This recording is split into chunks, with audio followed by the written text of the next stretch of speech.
A paz do Senhor, professor, a paz do Senhor, você que está aqui conosco hoje para acompanhar a EBD em Síntese podcast Momento Pedagógico da classe de adultos. E hoje está comigo o convidado, o presbítero Lúcio, do professor ali do Templo Central, e ele vai estar aqui conosco para trazer algumas dicas nesta lição. A paz do Senhor, irmão Lúcio. Tudo bem? A paz do Senhor para vocês, professores, alunos, né? E nós estamos aqui para ajudá-los, né, nessa lição de número 7, que tem como palavra-chave ministério, né? Amém? Amém, é verdade. Né? Como o professor Lúcio falou, né, a lição que vamos trazer para vocês hoje algumas dicas é a lição de número 7, que tem por título O Mistério da Igreja. E também, como objetivos, essa lição ela vai trazer, né, apresentar a doutrina bíblica do ministério sacerdotal observada na Antiga Aliança e praticada pelos crentes na Nova Aliança, elencar os cargos ministeriais instituídos na Igreja primitiva e, por fim, explicar as qualificações de natureza moral e social exigidas para o exercício ministerial. Como o professor Lúcio falou, né, a palavra-chave aí é ministério, e vamos ouvir agora a dica que ele traz para a gente como abordar na nossa sala essa temática.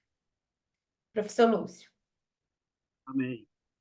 Eu aconselharia aos professores, né, a questão, ver mais atentamente a questão do planejamento, né?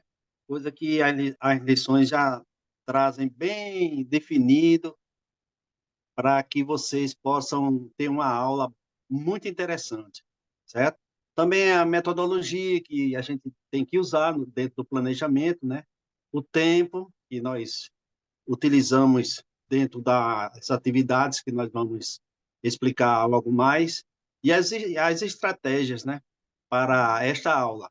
Geralmente, e nós professores, né, utilizamos uma aula expositiva dialogada, mais voltada para a nossa realidade, né, fazendo uma comparação entre o Antigo Testamento e o Novo Testamento.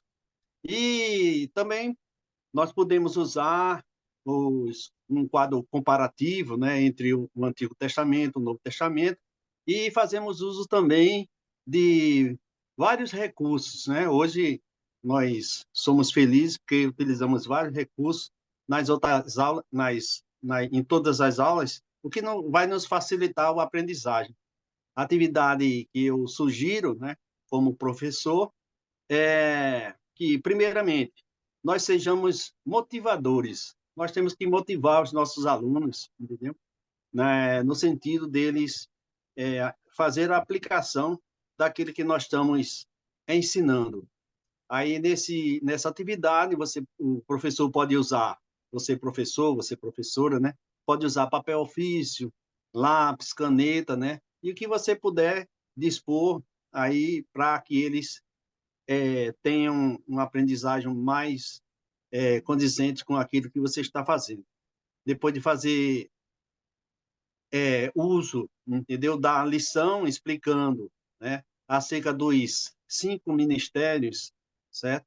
E as qualificações exigidas para o exercício ministerial, que são registradas ali nas cartas pastorais, 1 Timóteo, 2 Timóteo e Tito, certo?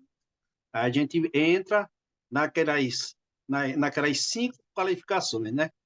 Que são os apóstolos, profetas, evangelistas e pastores, certo? O ministério que está em pauta aí, entendeu? Está mais voltado para a questão do serviço, né? O serviço do diácono, porque Jesus lá em João capítulo 13, versículo 14 e 15, a gente vai encontrar Jesus dando exemplo, né? Ele diz assim: eu, que sou Senhor e Mestre, vos lavei os pés, entendeu? Vocês devem também lavar os pés uns dos outros. Então, é mais se doar para a obra nesse sentido, né? Então, aí vem o primeiro, né, que são os apóstolos, né, que são os missionários, né? São os pregadores, os líderes cristãos do Novo Testamento, depois profeta, que são aqueles que falam em nome de Deus para exortar, animar, consolar e edificar. Depois, terceiro, aí tem os evangelistas, que anunciam com mais evidência o evangelho, as boas novas, né, de salvação. E em quarto, nós temos os pastores, são aqueles que proclamam o evangelho, dirigem uma igreja local, né, e cuidam das necessidades espirituais da comunidade. E, por último, nós temos aí os doutores, ou podemos entender como mestre, né? São aqueles que têm o dom de esclarecer, de expor, de proclamar a palavra de Deus, a fim de edificar o corpo de Cristo, que é a igreja. Então, a atividade que eu vou sugerir aqui é bem interessante.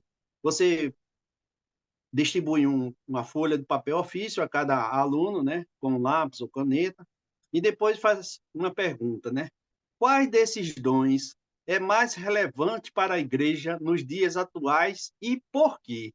Aí o professor dá aí em torno de 1 ou 2 minutos, né, para aqueles que querem responder. É evidente que vai aparecer diversas opiniões, né? Uns vão dizer que são os apóstolos, outros vão dizer que são os evangelistas, pastores, assim por diante, né?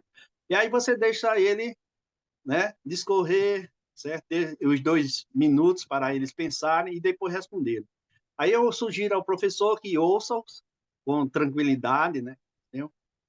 Agradeça a participação e depois você responde esclarecendo tudo aquilo que está escrito em 1 Coríntios, capítulo 12, que eu vou ler para vocês, né? Entendeu? Então, você vai concluir dizendo que não há dons maiores muito que os outros, né? Nem porque, na realidade, os dons não são propriedades particulares, pois são dons que são doados pelo Senhor para o que for útil e para a edificação da igreja. Lá em 1 Coríntios, capítulo 12, e versículo 1, ele começa dizendo, né? Acerca dos dons espirituais, não quero, irmão, que sejais ignorante. No versículo 4, aí ele já acrescenta, né? Ora, há diversidade de dons, mas o Espírito é o mesmo. No versículo 5, ele diz, há diversidade de ministério, mas o Senhor é o mesmo. E há diversidade de operações, mas é o mesmo Deus que opera tudo em todos. Mas a manifestação do Espírito é dada a cada um para o que for útil. Olha aí, ó, para o que for útil, né? E no versículo 13 também ele é marcante, porque ele diz assim, pois todos nós fomos batizados em um Espírito, formando um corpo, quer judeus, quer gregos, quer servos, quer livres, e todos temos bebido de um Espírito. Porque também o corpo não é um só membro, mas muitos. Aí ele passa diversos, né, versículos, aí eu vou salientar aqui o versículo 21, né, que ele vai quase que concluir, né? E o olho não pode dizer à mão, não tenho necessidade de ti, nem ainda a cabeça aos pés, não tenho necessidade de vós. Antes, os membros do corpo, que parecem ser mais fracos, são necessários. Então, todos são iguais, né? Todos são necessários. E o que reputamos serem menos honroso no corpo, a esses honramos muito mais. E aos que em nós são menos decorosos, damos muito mais honra, para que não haja divisão no corpo, mas antes tenhamos os membros iguais cuidados uns dos outros.